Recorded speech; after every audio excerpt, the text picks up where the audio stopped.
అందరికీ నమస్కారం. ముందుగా రేపు సెప్టెంబర్ 1కి చంద్రబాబు గారు ఫస్ట్ టైం ముఖ్యమంత్రి కావడం 30 years అవుతుంది. సెలబ్రేషన్స్ ఉంటాయి. మా ఫీలింగ్స్ అంతా చాలా హ్యాపీగా ఉంటుంది. ఎందుకంటే చంద్రబాబు గారు లాంటి లీడరు మన తెలుగు రాష్ట్రాలకి అంటే తెలుగు వాళ్ళకి ఎంతో పుణ్యం చేస్తే అట్లాంటి లీడర్ వాళ్ళు దొరుకుతారు మనకి. ఎందుకంటే ఏదన్నా తీసుకోండి, ఆయన సీఎం అయినప్పటి నుంచి ఇప్పటి వరకు ఆయన చేసిన విధానాలు కానీ అవన్నీ చూస్తే ఎవరు కూడా ఆయనకు సాటి లేరు. ఎస్పెషలీ ఫస్ట్ టైము సీఎంగా మరి రీఎలెక్ట్ అయిన తర్వాత 99లో ప్రతి ఒక్కరు ఆయనని CEO ఆఫ్ ఆంధ్రప్రదేశ్ అనేవాళ్ళు. అది అంత ఈజీగా గుర్తింపు రాదండి. చాలా కష్టపడితేనే అది వస్తుంది. అంటే చీఫ్ మినిస్టర్ ఎస్, బట్ ఆయనను చూసి ఈరోజు ఎన్నో స్టేట్స్ ఆయన విధానాలు ఫాలో అవుతూ వాళ్ళు కూడా ఇంప్రూవ్ చేసుకోగలిగినారనమాట. అందుకనే ఇప్పుడు అన్ని స్టేట్స్ హైలీ కాంపిటేటివ్లో వచ్చేసినాయి. మన ఆంధ్రప్రదేశ్తో పోలిస్తే అన్ని హైలీ కాంపిటేటివ్. వాళ్ళు కూడా ఎన్నో దాంట్లలో కంపెనీస్ తెచ్చే దాంట్లో కానీ లేకపోతే ఎనీథింగ్ ఫర్ దట్ మ్యాటర్ చాలా హైలీ కాంపిటేటివ్ స్పిరిట్తో వర్క్ చేస్తున్నారు. ఎందుకంటే అన్ని విధానాలు చంద్రబాబు గారు ఏర్పాటు చేసిన విధానాలతోనే ఈరోజు అంత హైలీ కాంపిటేటివ్గా వాళ్ళు they are able to compete with us. ఒకటి పోతే చంద్రబాబు గారు కానీ అట్లే కంటిన్యూ అయిండింటే కాన్స్టిట్యూషన్లో మనకి దుబాయ్ లాంటి కాన్స్టిట్యూషన్ ఉండింటే మనకు కూడా చంద్రబాబు గారు అట్లే కంటిన్యూ అంటే దుబాయ్ కన్నా మించిపోయేది మన ఆంధ్రప్రదేశ్, లేదంటే సింగపూర్ కన్నా మించిపోయేది. బట్ దురదృష్టం కొద్దీ మనకి సిస్టమ్ ఉంది, ఒక డెమోక్రసీ. ఎవ్రీ 5 yearsకి ఒకసారి ఎలక్షన్స్ వస్తాయి. సో 2004లో మన పార్టీ వెళ్ళిపోవడం, 10 ఏళ్ళు ఎన్నో ఇష్యూస్ ఫేస్ చేశాము. అప్పుడే స్టేట్ స్ప్లిట్ కావడం జరిగింది. 9 నుంచి 14లో స్ప్లిట్ కావడము. దాని తర్వాత రివైవల్ అంటే క్రైసిస్లోనే సార్ బెస్ట్ పర్ఫార్మెన్స్ ఇస్తారు. మీరు ఎప్పుడైనా చూడండి, సార్ కూడా చాలాసార్లు చాలా సందర్భాల్లో చంద్రబాబు గారు crisis management is the best. అందుకనే రీసెంట్గా ఒక ఎగ్జాంపుల్ చెప్పదలుచుకున్నా. మనకు వైజాగ్లో హుద్హుద్ది సైక్లోన్ వచ్చినప్పుడు ద వే హీ వర్క్డ్ అసలు ఊహించలే అనమాట. వితిన్ 10 to 15 daysలో మరి Vizag was back to normal. So ఇట్లా క్రైసిస్ అనేది హీఈస్ ద బెస్ట్. అట్లాంటి నాయకులు మన తెలుగు రాష్ట్రంలో మన ఆంధ్రప్రదేశ్లో ఉండడం అనేది ఎవ్రీవన్ షుడ్ ఫీల్ హ్యాపీ. ఎందుకంటే ఇప్పుడు కూడా ఎన్నో క్రైసిస్ లాస్ట్ 5 yearsలో భయంకరంగా డిస్ట్రక్షన్ అయిపోయింది. అన్ని ఇన్స్టిట్యూషన్స్ డిస్ట్రాయ్ అయిపోయినాయి లాస్ట్ ప్రభుత్వంలో. ప్రతి ఒక్కటిని సెట్ చేస్తూ అవన్నీ కూడా ఫుల్ఫిల్ చేయాలా, ఎస్పెషలీ సూపర్ 6 మనం ఫుల్ఫిల్ చేయాలని చెప్పి ఉద్దేశంతో ముందుకు పోతున్నారు చంద్రబాబు గారు. అందుకని ఈ మధ్య మనం అన్నా క్యాంటీన్లు కూడా స్టార్ట్ చేశాము. ఎంతమందిలో హ్యాపీనెస్ చూసినారు. బీదవాళ్ళకైతే 5 రూపాయలకి హ్యాపీగా మంచి క్వాలిటీ ఫుడ్. పెన్షన్ ఇప్పుడు మనం రివైజ్ చేసాం. 3,000 నుంచి 4,000 ఇమీడియట్గా మన గవర్నమెంట్ ఫామ్ అయిన వెంటనే చెప్పడం జరిగింది. 4,000 ఇంప్లిమెంట్ చేసినాం. ఇన్ఫ్యాక్ట్ ఫస్ట్కి ఒకవేళ సండే వస్తే 31స్ట్కే మనము రిలీజ్ చేస్తున్నారు. అంటే మన క్యాబినెట్లో కూడా సార్ డిస్కస్ చేసినప్పుడు లేదు 1 day డిలే కూడా కాదు, 1 day అడ్వాన్స్ ఉండాలా మనం. అంటే మన థింకింగ్ మనం అందరం ఏం ఆలోచిస్తామేమంటే 1 day పోస్ట్పోన్ చేయొచ్చు అనుకుంటారు. బట్ సార్ థింకింగ్ ఏమంటే లేదు 1 day అడ్వాన్స్ ఉండాలా మనము అని చెప్పి. సో అట్లాంటి ఆలోచనతో హీ థింక్స్. అండ్ ఎస్పెషలీ అన్నా క్యాంటీన్ అనేది చెప్పే పనే లేదు. దాదాపు 4,000 ఒకవేళ పెన్షన్ వచ్చే వాళ్ళకి అన్నా క్యాంటీన్లో కానీ 3 times ఫుడ్ తిని 30 days హ్యాపీగా ఉన్నా అంటే మహా ఖర్చు అయ్యేది 450 rupees మ్యాక్సిమం టు మ్యాక్సిమం. మిగతాది ఇంకా డబ్బులు మిగిలించుకొని ఇంకా పనులు వేరే ఏమైనా చేసుకునేదానికి ఆస్కారం ఉంటుంది. సో ఇట్లా super 6 step by step complete చేసే దాంట్లో మనం ముందుకు వెళ్తున్నాం. ఇంకా మామూలే కదా, అపోజిషన్ వాళ్ళు ఏం చేశారు అవి చెప్తానే ఉంటారు. బట్ రియలిస్టిక్లీ వాళ్ళు ఏం చేశారు అనేది చూస్తే ఏమీ లేదు. అందుకనే అక్కడ వాళ్ళు అడిగారనమాట, సూపర్ చెన్నై సూపర్ కింగ్స్ లెక్క మాకు అనుకుంటే టీం తయారవుతుందని. అందుకనే వాళ్ళకి దేవుడు కూడా కరెక్ట్గా 11 members ఇచ్చారనమాట. కరెక్ట్ క్రికెట్ టీం ఎంత ఉందో అంత తయారైంది వాళ్ళకి. సో ఇట్లా చెప్తా పోతే చాలా ఉంది. బట్ చంద్రబాబు గారు లాంటి లీడర్షిప్ మనకు ఉండడం చాలా అదృష్టంగా భావిస్తున్నాం. ప్రజలు కూడా ఆలోచించాలా ఎప్పుడన్నా. ఎందుకంటే ఏది కూడా ఓవర్ నైట్ చేయలేమండి, ఏది కూడా మాయాబజార్ చేయలేం. కొద్దిగా ఆలోచన చేసి ఎవరైతే పర్ఫామ్ చేస్తున్నారో వాళ్ళకి ప్రోత్సహిస్తే ఎన్నో చేయగలుగుతాం. మన సార్ ఇప్పుడు మామూలుగా 5 years విజన్ ఉంటుంది సార్. 2047కి విజన్ ఎట్లుండాలా మన ఆంధ్రప్రదేశ్ అని చెప్పి ఆలోచన పెట్టి విజన్ తయారు చేస్తున్నారు. పాలసీస్, కొత్త పాలసీస్ తెస్తున్నారు. Especially when it comes to my ministry, sir ఏం చెప్పారంటే best of the best industrial policy ఉండాలా ఇండియాలో, టాప్ 5లో ఉండాలా మన ఇండస్ట్రియల్ పాలసీ అని చెప్పడం జరిగింది. అంటే ఇన్ని ఇష్యూస్ పెట్టుకున్నా కూడా స్టిల్ మనం కంపీట్ చేయాలా, బెస్ట్ ఆఫ్ ది బెస్ట్ ఉండాలా. అండ్ మీరు ఈరోజు చూస్తే గ్రీవెన్స్ సెల్ కూడా ఎవరికి ఆలోచన వచ్చిండదు. ఆల్మోస్ట్ గ్రీవెన్స్ సెల్ స్టార్ట్ అయినప్పటి నుంచి ఇప్పటి వరకు 8,000 పైన మన గ్రీవెన్స్లు వచ్చినాయి. నా సైడ్ కూడా రిక్వెస్ట్ ఏమంటే అందరు కూడా మనం ఎవరికైతే రెఫర్ చేస్తామో ఫ్రమ్ లోయర్ లెవెల్ నుంచి టాప్ లెవెల్ వరకు ఆ గ్రీవెన్స్ అనేది వచ్చిన తర్వాత we should take it seriously, solve చేసే విధానంలో పోవాలా. లేదంటే ఇంత కష్టపడి ఇంతమంది దాంట్లో ఇన్వాల్వ్ కావడము అది మనం పక్కన పెట్టకుండా సీరియస్గా తీసుకోవాలా. అఫీషియల్స్, బ్యూరోక్రసీ, పొలిటీషియన్స్ అందరం we have to take it very seriously. ఎందుకంటే ఆ గ్రీవెన్స్ని మనం సాల్వ్ చేయగలిగితే it will be great thing. ఎందుకంటే మనకు పవర్లో ఉన్నాం, అది సార్ట్ అవుట్ చేసినామంటే ఎవ్రీవన్ విల్ ఫీల్ హ్యాపీ అనమాట. సో ఆ విధానం కూడా మన సార్ ఏర్పాటు చేయడం జరిగింది గ్రీవెన్స్ సెల్ది. అలాగే ఇంకా పోతే పెన్షన్ది మోస్ట్ ఇంపార్టెంట్. ప్రతి ఒక్కరు మీకు తెలుసు పెన్షన్ అనేది లాస్ట్ టైం గవర్నమెంట్లో చెప్పిండేది ఒకటి, చేసిండేది ఒకటి. ఓవర్ 5 years ఎవ్రీ ఇయర్ కొంత పెంచుకుంటూ పోయడం జరిగింది. బట్ మనమైతే ఇమీడియట్గా ఏదైతే మాట ఇచ్చామో ఇమీడియట్లీ 4,000 చేయడం జరిగింది. సో ఒకటి గుర్తించాల్సింది ప్రజలందరూ కూడా ఎవరు పర్ఫామ్ చేస్తున్నారు అనేది ఆలోచన చేయండి. ఎందుకంటే సార్కి హెరిటేజ్ గ్రూప్ ఉంది, హ్యాపీగా ఉన్నారు. మా సార్కి అసలు అమౌంట్ కానీ టచ్ చేయాలనే కానీ ఏదన్నా దోచుకోవాలనే ఉద్దేశం అట్లాంటివి ఏమీ లేదు. మన స్టేటు బాగుండాలా, ప్రజలు బాగుండాలా, హ్యాపీగా ఉండాలా, మనం డెవలప్ కావాలా మన స్టేటు అనేదే ఎప్పుడు ఆలోచన ఉంటుంది. ఎప్పుడు చూసినా ఈ వర్క్ పాయింట్సే చెప్తుంటారు. అంటే మనం ఎప్పుడైనా క్యాబినెట్ కానీ రివ్యూ మీటింగ్స్లో చెప్పినప్పుడు కూడా పర్ఫామ్ చేయాలా, వాళ్ళతో ఎప్పుడు అందుబాటులో ఉండాలా, ఏమైనా ఇష్యూస్ ఉంటే వాళ్ళ రిజాల్వ్ చేసే దాంట్లో ఉండాలా అని చెప్పి ఒకటి చెప్తుంటారు. పాలసీస్ కూడా మంచిగా ఫ్రేమ్ వర్క్ చేయాలా, సతాయిచ్చరాదు. ఈజ్ ఆఫ్ డూయింగ్ బిజినెస్తో పాటు స్పీడ్ ఆఫ్ డూయింగ్ బిజినెస్ కూడా మనం పర్ఫామ్ చేయాలా ఈ నెక్స్ట్ 5 yearsలో అని చెప్పి చెప్పడం జరుగుతుంటుంది. సో ఇట్లాంటివన్నీ కూడా ఏదన్నా కానీ సిబిఎన్ గారు చెప్తేనే అవే, అంటే కొత్త రకాలు, కొత్త విధానాలు ఓన్లీ మన సార్ చెప్పినప్పుడే అవుతుంటాయి. ఎందుకంటే మనల్ని చూసి చాలామంది కాపీ చేస్తుంటారు. సో ప్రజలు కొద్ది ఓర్పుగా ఉండాలా. మనం అన్నీ పర్ఫామ్ చేస్తాం and will be giving the best of best. కొద్దిగా సహనం ఉండాలా, but will be able to do all that Super 6 అనేది ఖచ్చితంగా నెరవేరుస్తామండి. Thank you.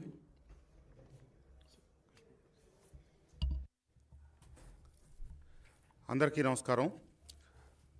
చంద్రబాబు నాయుడు గారు ఒక దార్శనికులు.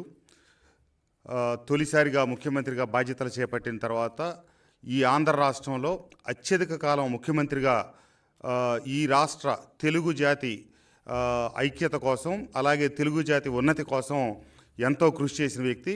ఈ రోజున మన బిడ్డలందరూ దేశ విదేశాల్లో ఎక్కడున్నప్పటికీ ముందు వరుసలో ఉన్నారంటే చంద్రబాబు నాయుడు గారి ముందు చూపు, వారు అందిపుచ్చుకున్న అవకాశాలని మన బిడ్డలకు ఇవ్వటం అనేది మనం ఎవరో మర్చిపోకూడదు. విభజింపబడిన ఆంధ్రప్రదేశ్లో, నవ్యాంధ్రప్రదేశ్లో ఎన్నో సమస్యలతో మొదలయ్యి తొలి ముఖ్యమంత్రిగా నవ్యాంధ్రప్రదేశ్కి వచ్చి సమస్యలను అధిగమించే క్రమంలో ప్రజాస్వామ్యంలో ఎన్నికల్లో కొన్ని తాయిలాలు చూపించి నవరత్నాల పేరుతో జగన్మోహన్ రెడ్డి గారు చేసిన మోసానికి లోనైతే ఈరోజు మన ఆంధ్రప్రదేశ్ పరిస్థితి ఏ విధంగా వెనక్కి వెళ్ళిపోయామో. ఎందుకంటే గడిచిన 3.5 దశాబ్దాల్లో ఎవరు ముఖ్యమంత్రులు అయినప్పటికీ చేసిన కృషి మొత్తం బూడిదలో పోసిన పన్నీర్ అయింది ఈరోజు ఆంధ్రప్రదేశ్కి. ఎందుకంటే ఒక రకమైనటువంటి విధ్వంసం కాదు. మనం ఒక పక్క పోలవరం శరవేగంతో నడిచే పోలవరం ఆగిపోయింది. ఈరోజు పట్టణీకరణ జరిగి హైదరాబాదు తెలంగాణకి ఆదాయ వనరుగా మారితే మనకి రాజధాని లేని ప్రాంతానికి అమరావతిని తీసుకొచ్చి శరవేగంగా ముందుకు తీసుకెళ్లే క్రమాన్ని పక్కదారి పట్టించి 3 రాజధానులకి తెరదీసి ఈరోజు ఆంధ్రప్రదేశ్ అప్పుల ఊబిలో కూరుకుపోయి మనం ఏమీ కాలు చెయ్యి కదపలేని పరిస్థితికి వచ్చామంటే ఆలోచించాలి. మనం కేవలం తాత్కాలికమైనటువంటి సంక్షేమ పథకాలు కాదు, మన బిడ్డలకు ఉద్యోగ అవకాశాలు, ఉపాధి అవకాశాలు, రాష్ట్రం ముందుకు అభివృద్ధికి ముందుకెళ్లేదాన్ని కూడా మనం దృష్టిలో పెట్టుకోవాలి. చంద్రబాబు నాయుడు గారు 2014 నుంచి 19 దాకా ఈ రాష్ట్రంలో ఎన్ని ఉద్యోగ ఉపాధి అవకాశాలు తీసుకొచ్చారు, రాష్ట్రం దేశంలో ఉన్న మిగతా రాష్ట్రాలతో పోల్చుకుంటే అభివృద్ధిలో ఏ రకంగా పోటీ పడ్డాము, అట్లాగే మన రెన్యూవబుల్ ఎనర్జీ విషయంలో భారతదేశంలో ఆంధ్రప్రదేశ్ సోలార్ కావచ్చు, విండ్ కావచ్చు, ముందున్న స్థితి నుంచి గడిచిన 5 సంవత్సరాల్లో కేవలం కక్షపూరిత రాజకీయాలతో ఆంధ్రప్రదేశ్ని ఏ రకంగా వెనక్కి నడిపించారనేది ప్రజలందరూ గమనించాలి. దయచేసి మనకు తాత్కాలిక ప్రయోజనాలు కాదు. చంద్రబాబు నాయుడు గారు ఈరోజు 70 సంవత్సరాల పైబడిన వయసు వచ్చినప్పటికీ వారు ముందు చూపుతో గతంలో తీసుకున్న నిర్ణయాలు కావచ్చు, ఈరోజు తీసుకుంటున్న నిర్ణయాలు కావచ్చు, ఈ రాష్ట్రంలో ఉన్న ప్రతి బిడ్డ భవిష్యత్తుకు పునాదులు వేసేదే. దానికోసమే వారు స్థిరమైన అడుగులతో ముందుకు సాగుతూ ఉన్నారు. ప్రజలు గమనించాల్సింది, జగన్మోహన్ రెడ్డి గారు లాంటి ఒక ఉన్మాదిని మనం ముఖ్యమంత్రిని చేసుకుంటే మన ప్రగతి ఏ రకంగా ఆగిపోయింది, ఆంధ్రప్రదేశ్లో ఈరోజు నిరుద్యోగ సమస్య ఏ మేరకు ఉందనేది మీరు గమనించండి.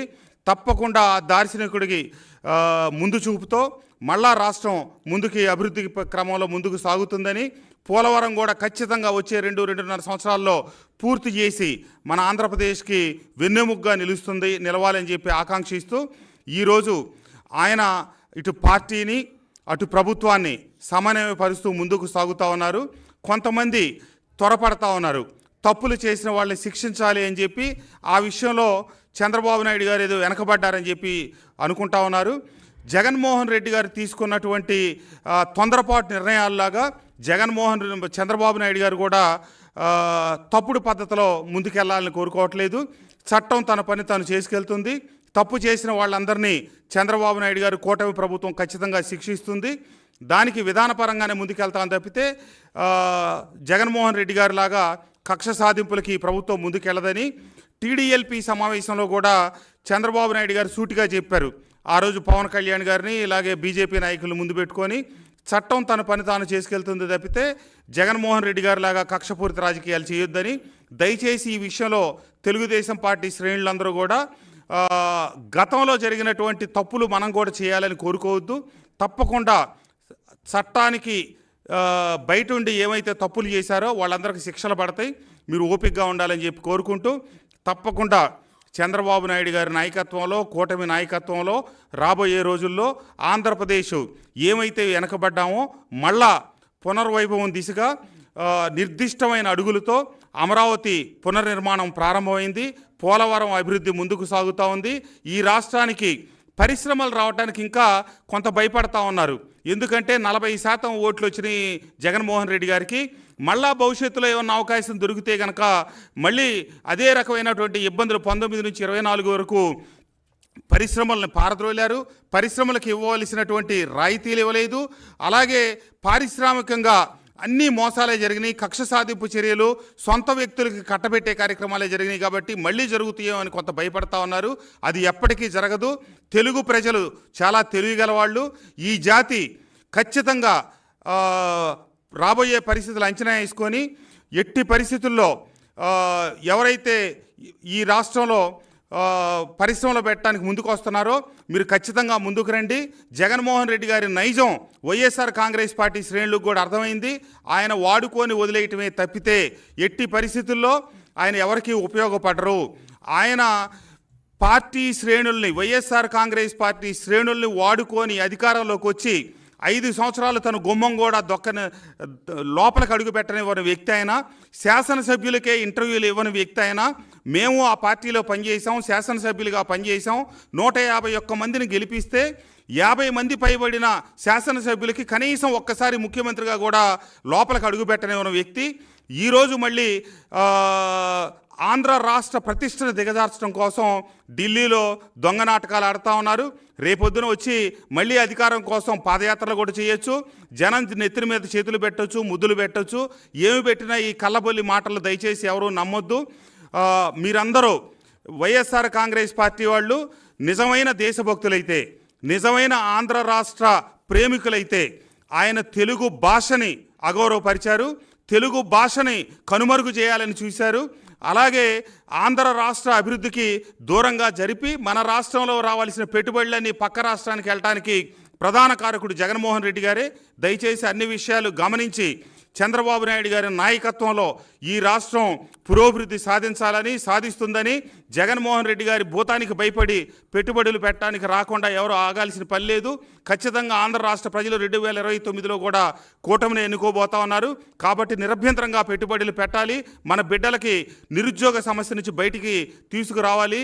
ఆంధ్ర రాష్ట్రం అభివృద్ధి చేసి ఆదాయాన్ని ఆర్జించి సంక్షేమ పథకాలు పేదలకు అందించేదానికి చంద్రబాబు నాయుడు గారు కట్టుబడి ఉన్నారని చెప్పి తెలియజేస్తాను. ధన్యవాదాలు. అందరికీ నమస్కారం. ముందుగా ఈరోజు ఈ గ్రీవెన్స్ డేకి హాజరైన కార్మిక శాఖ ఇండస్ట్రీస్ మినిస్టర్ టీజీ భరత్ గారికి, మైలవరం ఎమ్మెల్యే కృష్ణప్రసాద్ గారికి అభినందనలు తెలుపుతూ, రేపు సెప్టెంబర్ 1 తెలుగుదేశం రాజకీయాల్లో ఒక సువర్ణాక్షరాలతో లింగించదగ్గ రోజు. అంటే నారా చంద్రబాబు నాయుడు గారు ముఖ్యమంత్రి పదవిలో అడుగుపెట్టి ఆయన లీడర్ ఆఫ్ అపోజిషన్ చేసిన, ముఖ్యమంత్రి చేసిన 30 సంవత్సరాలు పూర్తి చేసిన సందర్భంగా, అంటే భారతదేశంలో చాలా తక్కువ మంది రాజకీయ నాయకులు, అటు వెస్ట్ బెంగాల్లో జ్యోతి బసు కానీ, అటు త్రిపుర దీంట్లో ఒరిస్సా కానీ మాణిక్ సర్కార్, వీళ్ళు తప్ప ఇన్ని సంవత్సరాలు రాజకీయాల్లో నిలబడటం. ఎందుకంటే ఆ పదవిలో ఉండటం అనేది ఒక అంశం, అపోజిషన్లో ఉండి పార్టీ నిలబడటం అనేది చాలా కష్టమైన పని.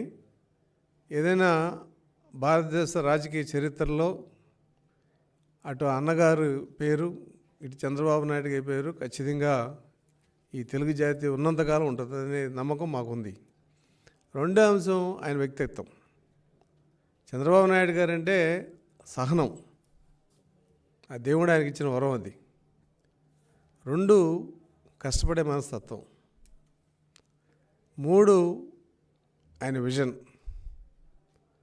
ఎందుకంటే రాజకీయ నాయకుడు గెలవడం ఎంత ముఖ్యమో, గెలిచిన తర్వాత ఆ రాష్ట్రానికి కానీ, ఆ నియోజకవర్గానికి కానీ విజన్ నుండి ఆ విజన్ ప్రకారం వెళ్ళటం అనేది అంతే ముఖ్యం.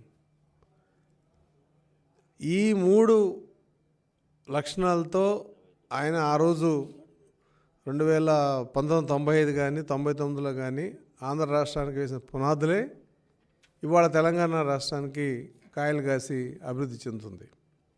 ఎందుకంటే ఆ రోజు ఎన్టీ రామారావు గారిని మరి ఒక రాజకీయ అంశంతో ఆయన తప్పించి విని ముఖ్యమంత్రి అయినా, మొన్న 2019 నుంచి 24 మధ్యలో వైసీపీ అరాచకాలకి ఈయన నిలబడ్డా. దానికి కారణం ఏంటంటే ఆయన నిజాయితీ, ఆత్మవిశ్వాసం.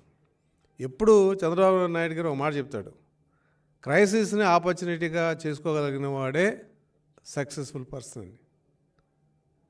కాబట్టి ఆయన ఎప్పుడు ఆ క్రైసిస్ని కోరుకునేవాడు. క్రైసిస్ ఉండాలి, క్రైసిస్లోనే నువ్వు ప్రూవ్ అవుతావు.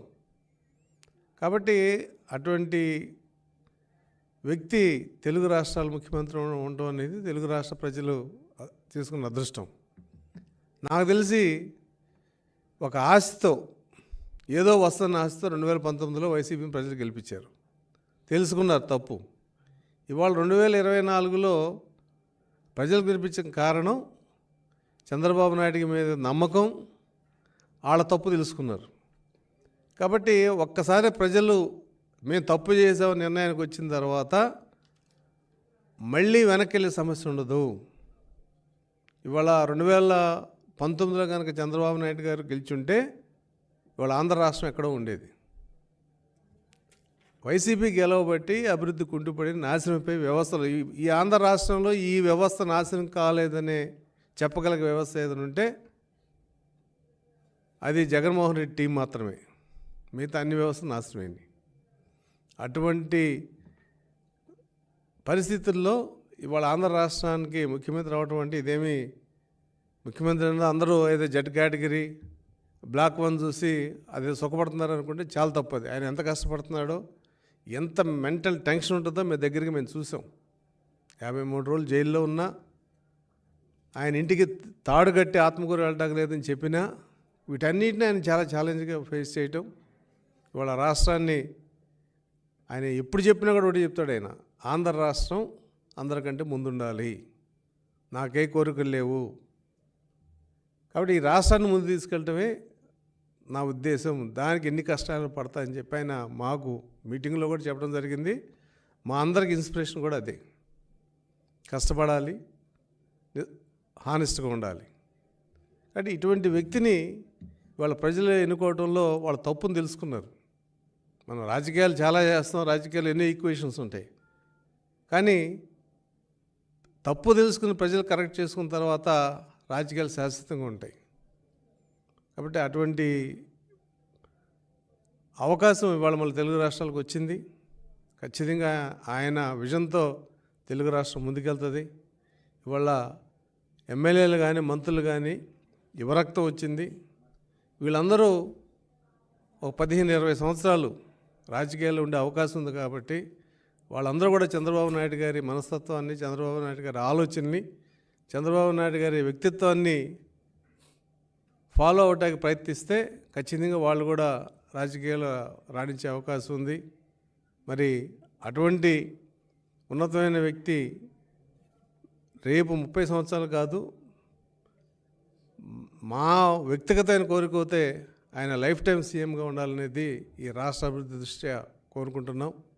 మరి ప్రజలే వాళ్ళు తెలుసుకున్నారు కాబట్టి అవకాశం ఇస్తారని ఇవాళ కూడా ప్రజలను కూడా కోరుకుంటూ, ఏదైనప్పటికీ కూడా తెలుగుదేశం ప్రభుత్వం ప్రత్యేకించి ఈ ఎన్డీఏ కాంబినేషన్ అనేది మరి ఆయన ఎంతో ఓపికగా, ఎందుకంటే మేము దగ్గరుండి చూసాం, జనసేనకు సీట్లు ఇవ్వాలన్నా, బీజేపీకి సీట్లు ఇవ్వాలన్నా కొన్న సీట్లు ఎవరైతే తెలుగుదేశం నాయకులు ఉన్నారో వాళ్ళని ఒప్పించే విధానంలో మరి ఆయన ఎంతో ఓపికగా వాళ్ళని ఒప్పించి ఈ కూటమిని ఏర్పరిచి ఇవాళ రాష్ట్రాన్ని ఒక పటిష్టమైన ఫౌండేషన్, ఈ కూటమి ఉన్నంతకాలం ఈ ఆంధ్ర రాష్ట్రంలో ఇంకొక రాజకీయ పార్టీగా అవకాశం లేని పరిస్థితి తీసుకొచ్చి ఒక భారతదేశంలో ఆంధ్రప్రదేశ్ని నెంబర్ 1 స్థాయికి తీసుకెళ్ళే ఆ ప్రయత్నాన్ని మేము మనస్ఫూర్తిగా సహకరిస్తామని, ఇటువంటి అవకాశం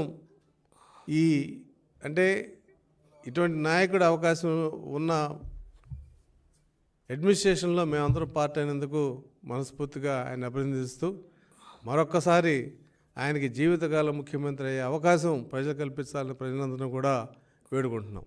ధన్యవాదాలు. Thank you.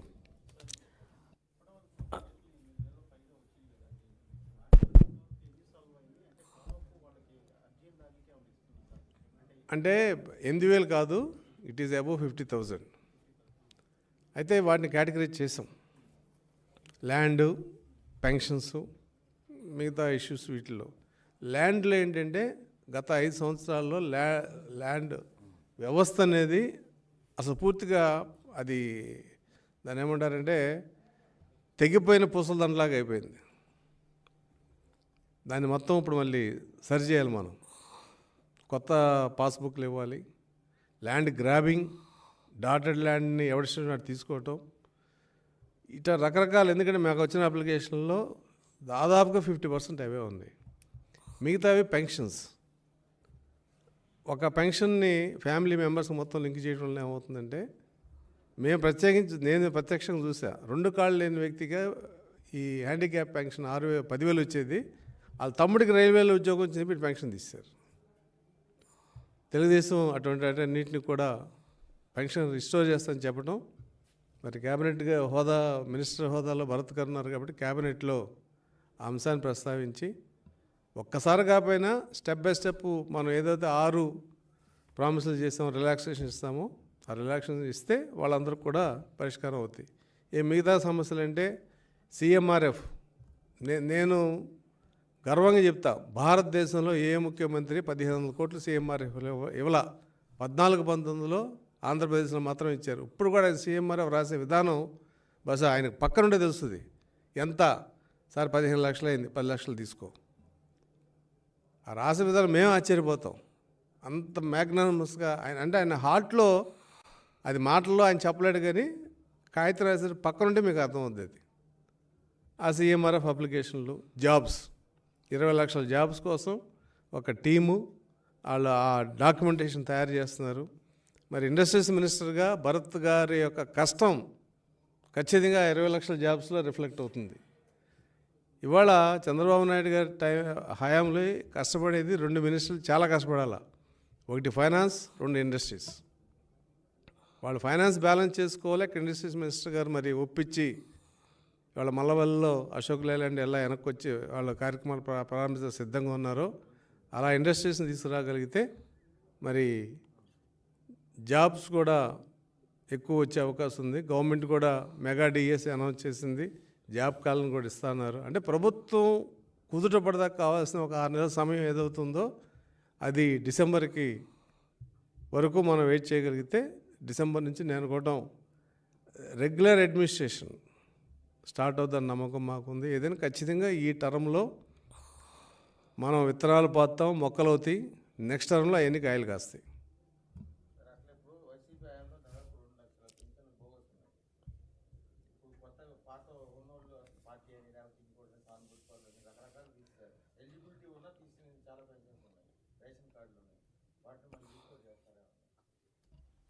అవన్నీ రివ్యూ చేస్తున్నాం సార్.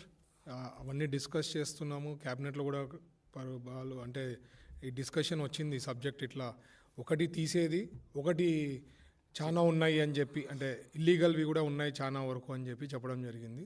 సో అవన్నీ కూడా ఐ థింక్ స్టెబిలైజ్ చేసే దాంట్లో ఉన్నారు.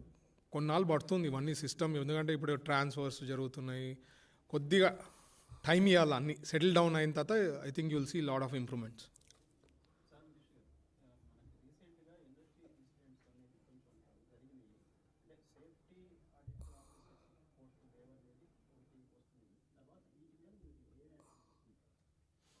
యాక్చువల్గా రీసెంట్గా ఇన్సిడెంట్ జరగడము చాలా చాలా బాధాకరం అది.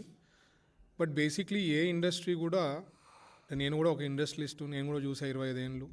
ఎవరు కూడా పర్పస్గా ఒక యాక్సిడెంట్ చేయాలనే ఉద్దేశము పర్పస్గా ఏది ఉండదు.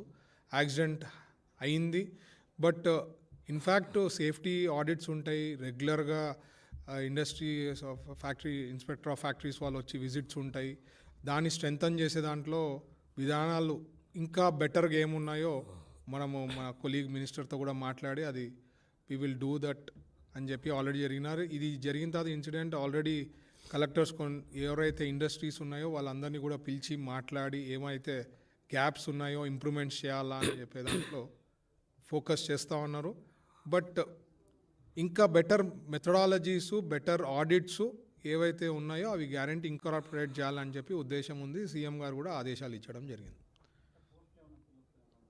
అవన్నీ ప్లాన్ చేశారు కదా. ఇప్పుడు మీరు చూస్తే 5 ఇయర్స్లో దాదాపు 2.5 లక్షల వరకు 2.5 lakhs job creation from government ఉన్నాయి. అది 5 ఇయర్స్లో ఫుల్ఫిల్ చేస్తారని లోకేష్ గారు, చంద్రబాబు గారు చాలా సందర్భాల్లో బిఫోర్ ఎలక్షన్స్ చెప్పడం జరిగింది. స్టెప్ బై స్టెప్ జరుగుతుంది అని నేను చెప్తున్నాను. ఓవర్ నైట్ జరగదు, బట్ స్టెప్ బై స్టెప్ జరుగుతుంది. ఏమంటే మనకి లాస్ట్ టైం ఉండే డిస్ట్రక్షన్కి మనకి అదృష్టం కొద్దీ సెంట్రల్ గవర్నమెంట్లో మనకు ఒక సే అనేది ఉంది ఈరోజు. ఆ సెంట్రల్ గవర్నమెంట్లో మనం కానీ సే అనేది లేకపోయిందంటే చాలా చాలా చాలా కష్టాల్లో ఉండేది. సో సే ఉంది కాబట్టి things will improve step by step, it will happen నేను చెప్తాను. అది మన కంప్లైంట్స్కి సెక్రటేరియట్లో ఒక పెద్ద సెల్ పెట్టారు. ఈ పంచాయతీ సెక్రటరీస్ వీళ్ళందరూ కూడా దాంట్లో వాడుకుంటున్నారు. ఒక మానిటరింగ్ సిస్టమ్ పెట్టారు, డాష్ బోర్డ్ అనేది. అంటే సెక్రటరీ మన సీఎం ఆఫీస్కి వెళ్ళి CM office concern minister last ఏ పాయింట్కి పోతే ఆ పాయింట్కి వెళ్తుంది. మెజారిటీ ల్యాండ్ ఇష్యూస్ ఉన్నాయి కాబట్టి రేపు సెప్టెంబర్ 1 నుంచి రెవెన్యూ సదస్సులు పెట్టి అక్కడ అది చాలా వరకు గ్రామ సభలు వేరు. రెవెన్యూ సదస్సుల్లో ముందు ల్యాండ్, ఎందుకంటే మిగతా సమస్యలన్నీ ఏదో రకంగా పరిష్కరించాలి. ల్యాండ్ సమస్య అది మనం ఇచ్చేది కాదు, తెచ్చేది కాదు. అందుకు ల్యాండ్ సమస్య పరిష్కరించాలని ప్రభుత్వం రెవెన్యూ సదస్సులు పెట్టింది. రెవెన్యూ సదస్సులు చాలా వరకు పరిష్కారం అవుతాయి. ఇంకేదన్నా ఉంటే మరి ప్రభుత్వ విధి విధానాల్లో అవి ఆ డాటెడ్ ల్యాండ్స్ గురించి కానీ మిగతా ల్యాండ్స్ గురించి కానీ అలా చేయబోతున్నారు. అలాగే ఎండోమెంట్ ల్యాండ్ సెన్సెస్ కూడా చేయాలని ఒక ఆలోచనలో ఉన్నారు. అసలు ఎంత ఎండోమెంట్ ల్యాండ్ ఉంది? ఉన్నాయి. కబ్జాలు గవర్నమెంట్ ల్యాండ్ ఫిర్యాదులు ఉన్నాయి, ప్రైవేట్ ల్యాండ్ ఫిర్యాదులు ఉన్నాయి. ఇవన్నీ రెవెన్యూ సదస్సుల్లో రికార్డు చేసి ఒకవేళ వాళ్ళ అధికార పరిధి దాటి కనుక ప్రభుత్వం చేయాల్సి వచ్చిన చోట అవన్నీ డాక్యుమెంటేషన్ చేసి ఖచ్చితంగా ఈ ప్రభుత్వం ల్యాండ్ ఇష్యూస్ని మెజారిటీ సెటిల్ చేయాలనే ఉద్దేశంతో మాత్రం ఉంది. అందరికీ నమస్కారాలు. చంద్రబాబు నాయుడు గారు 1995 సెప్టెంబర్ 1వ తారీఖున ప్రమాణ స్వీకారం చేస్తున్న సందర్భంలో నేను కూడా పాల్గొన్నవాడిని.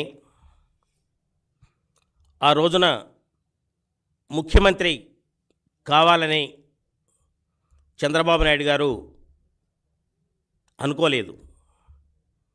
కానీ అప్పుడు పరిస్థితుల వల్ల ఎన్టీ రామారావు గారు ఆ రోజు ఏమి జరిగిందో కూడా ప్రజలందరూ కూడా తెలుసు.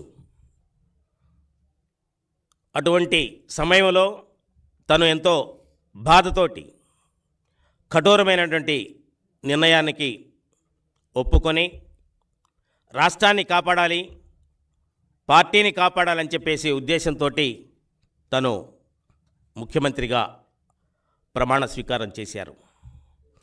చేసిన తర్వాత కూడా ఎన్నో సవాళ్లను ఎదుర్కొన్నారు. ఇప్పటికీ 29 సంవత్సరాలు గడిచిపోయి 30వ సంవత్సరంలో అడుగుపెడుతున్నాం. ఈ మధ్యకాలంలో చూసినట్టయితే చంద్రబాబు నాయుడు గారు ముఖ్యమంత్రి అయిన తర్వాత ఆయన రాష్ట్రం కోసం ఒక విజయంతో పనిచేశారు. అకుంఠిత దీక్షతో, అవిశ్రాంతి కృషితో తెలుగువారిని అగ్రస్థాయికి చేర్చడానికి తన జీవితాన్ని అంకితం చేశారు. అడుగడుగున ఆపదలు, అవమానాలు అధిగమిస్తూ స్వర్ణాంధ్రప్రదేశ్ లక్ష్య సాధన కోసం అహర భగీరథ ప్రయత్నం చేశారు. ఎన్టీఆర్ ఆశయాలను కొనసాగిస్తూ మరింత ఉన్నతికి చేర్చడానికి ఆయన చేసినటువంటి కృషి ఫలితాలను ఇచ్చింది. చూశారు కదా, హైదరాబాద్ నగరం దండనగరాలు ఉండేవి. ఆయన ముఖ్యమంత్రిగా ఉన్నప్పుడు విజన్ 2020 అన్నప్పుడు కొంతమంది విజన్ 2020ని ఏమన్నారంటే 420 అన్నారు. అటువంటి ఎదవలకి చంద్రబాబు నాయుడు గారు సైబరాబాద్ నిర్మించి లక్షల మందికి ఉపాధి కల్పించి హైటెక్ సిటీలో ఈరోజు తెలంగాణకి ఆదాయం వస్తుందంటే దాదాపుగా 65% సైబరాబాద్ నుంచే సంపదను సృష్టించే విధంగా చేసినటువంటి మహావ్యక్తి చంద్రబాబు నాయుడు గారు. ఆయన ఆలోచనలు నిత్య నూతనంగా ఉంటాయి, ఒక విజన్తో కూడుకుని ఉంటాయి, రేపటి తరానికి ఆదర్శంగా ఉంటాయి. ఆయన ముఖ్యమంత్రి అయిన వెంటనే అప్పుడు 95లో బడ్జెటు 10-12 వేల కోట్ల రూపాయలు ఉండేది. ఉద్యోగులకి జీతాలు ఇచ్చే పరిస్థితి కూడా లేదు. అటువంటి దానిని ఆయన ఈ రోజున ఆయన సంస్కరణల వల్ల, ఎన్నో సంస్కరణ తీసుకురావటం వల్ల ఈ రోజున బడ్జెట్టు మనకి దాదాపుగా లక్షల కోట్ల రూపాయలని విజన్ ఆయన సంస్కరణ ద్వారా తీసుకొచ్చారంటే చంద్రబాబు నాయుడు గారు మన తెలుగు ప్రజలకు ఉన్నటువంటి ఒక వరం. ఆయన వల్ల దేశంలో తెలుగువారి యొక్క ఎన్టీ రామారావు గారు ఆ రోజుల్లో తెలుగువారు ఉన్నారని చెప్పి తెలియజేస్తే చంద్రబాబు నాయుడు గారు తెలుగువారు ఉండటమే కాదు, ప్రపంచంలో ఎక్కడున్నా కూడా ఏమైనా సాధించగలరు అనే ఆత్మవిశ్వాసాన్ని కూడా తెలియజెప్పినటువంటి మహానాయకుడు చంద్రబాబు నాయుడు గారు. అందుకోసమే ఈ రోజున ఈ యొక్క జగన్మోహన్ రెడ్డి ఏదైతే ఆర్థిక నేరస్తుడు ఉన్నాడో చంద్రబాబు నాయుడు గారు అంటే వాళ్ళ గుండెల్లో రైలు పరిగెత్తాయి. చూశారు కదా, గత 5 సంవత్సరాలు కాలంలో ఆంధ్రప్రదేశ్ రాష్ట్రాన్ని ఏ విధంగా ఇతర రాష్ట్రాల ముందు అవమానాలకు గురి చేశారో ఈ మధ్యనే మనం చూస్తున్నాం. ఒక సినీ నటిని కూడా చూడండి, ఐపీఎస్ చదువుకున్నటువంటి వాళ్ళు చట్టాన్ని కూడా అతిక్రమించి వాళ్ళ ఇష్టానుసారం వైసీపీ వాళ్ళకి ఎక్కువ వాళ్ళు చెప్పినట్లు చేశారంటే నిజంగా వాళ్ళకి సిగ్గుగా అనిపించట్లేదా? ఏమయ్యా మీ అసలు ఏం చదువుకున్నారు?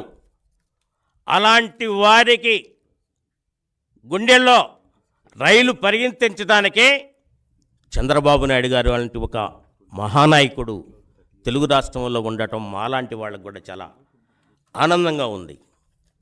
చంద్రబాబు నాయుడు గారు ఆ రోజున ముఖ్యమంత్రిగా ఉన్నప్పుడు పెన్షన్ ఆయన 75 రూపాయల నుంచి ఉండేది. ఆ రోజున 75 రూపాయలు ఇవ్వాలంటేనే ఎంత కష్టంగా ఉండేది. అటువంటి పెన్షన్ని నేడు చంద్రబాబు నాయుడు గారు అవ్వాతాతలకి 4,000 రూపాయలు ప్రతి నెల ఇస్తున్నారు. అదేవిధంగా దివ్యాంగులకి 6,000 రూపాయలు ఇస్తున్నారు. అదేవిధంగా దివ్యాంగుల్లో 2 చేతులు లేకుండా కాళ్ళు లేకుండా మంచాన ఉన్నవారికి ఇంకొకరి సహాయంతో ఉండాలి కాబట్టి వారికి 15,000 రూపాయలు ఇస్తున్నారు పెన్షన్. నిజంగా చంద్రబాబు నాయుడు గారు దేవుడైన వెంకన్న స్వామి ఆ రోజున 2003లో బ్రహ్మోత్సవాలకి పట్టు వస్త్రాలు తీసుకుపోతుంటే ఆయనకు దుర్మార్గులు ఆయన్ని బ్లాస్ట్ చేస్తే నిజంగా బతికే పరిస్థితి లేదు. ఆ వెంకన్న స్వామి చంద్రబాబు నాయుడు గారిని ఈ రాష్ట్రాన్ని ఇలాంటి అభివృద్ధి పనులు చేయాలని చెప్పేసి మాలాంటి వారికి ఎందరికో దివ్యాంగులకి వృద్ధులకి ఇలాంటి మంచి పనులు చేయాలని చెప్పేసి ఆ దేవుడే కాపాడాడు. అందుకోసమే ఆయన ఇప్పుడు ఇన్ని సంవత్సరాలు ముఖ్యమంత్రిగా దీర్ఘకాలంగా ఆంధ్రప్రదేశ్లో ముఖ్యమంత్రిగా అవకాశం వచ్చిందంటే అది దేవుని కృప అని చెప్పి నేను తెలియజేస్తూ ఉన్నాను. అందుకోసం ఈ రోజున వైసీపీ వాళ్ళకు కూడా విజ్ఞప్తి చేస్తున్నాను, సోదరులరా, కార్యకర్తలరా, రాష్ట్రాన్ని కాపాడుకుందాం. చూశారు కదా జగన్మోహన్ రెడ్డి ఒక అమ్మాయి అండి, ఆ అమ్మాయిని ఏ విధంగా డబ్బు కోసం వాళ్ళు 3 ఐపీఎస్ ఎదవలు, ఎందుకయ్యా మీ చదువులు ఎందుకయ్యా డ్యూటీలు? మీకు చెల్లెలు లేరా? మీకు ఒక తల్లి కనలేదా? ఆ విధంగా చేయొచ్చా? మీకు సిగ్గు ఎక్కువ ఉంటే వెంటనే మీ పదవులకి సస్పెండ్ చేయకుంటే రాజీనామా చేసి వెళ్ళిపోండి. ఎదవలారా, అలాంటి పనులు చేసుకోండి. ఆ విధంగా కాకుండా తెలుగువారి ప్రతిష్టను దిగదార్చే విధంగా చేస్తే మాత్రం మిమ్మల్ని సహించకూడదని చెప్పి నేను తెలియజేస్తూ ఉన్నాను సోదరులారా. అందుకే దయచేసి చంద్రబాబు నాయుడు గారికి నేను ముందుగా వారికి శుభాకాంక్షలు తెలియజేస్తూ ఉన్నాను. రేపు 30 వసంతాల్లోకి అడుగు పెడుతున్న శుభ సందర్భాన మనస్ఫూర్తిగా వారికి అభినందనలు తెలియజేస్తూ వారికి ఇంకా ఆయుసు ఇంకా 20 ఏళ్ళు కాదు కదా జీవితకాలం వారు ముఖ్యమంత్రిగా ఉండే విధంగా తెలుగు ప్రజలందరూ కూడా వారికి అవకాశం ఇద్దామని చెప్పి ఆయనే మనల్ని కాపాడతారు. చూశారు కదా గత 5 సంవత్సరాల్లో రైతులు బాధపడ్డారు, మైనారిటీలు బాధపడ్డారు, బీసీలు బాధపడ్డారు, ఎస్సీలు బాధపడ్డారు, దివ్యాంగులు బాధపడ్డారు, పోలీసు వాళ్ళు బాధపడ్డారు. వాళ్ళు కూడా పాపం చూడండి పోలీసు వాళ్ళని ఏ విధంగా చేశారు, వాడుకున్నారు వాళ్ళని. అటువంటి మహానాయకుడు నిజంగా 30 వసంతాల్లోకి అడుగు పెట్టడం నాకు చాలా ఆనందంగా ఉంది. వారికి మరోసారి నేను ధన్యవాదాలు తెలియజేస్తూ ఆ దేవుడు చల్లగా చూడాలని చెప్పేసి కోరుకుంటూ సెలవు తీసుకుంటాను.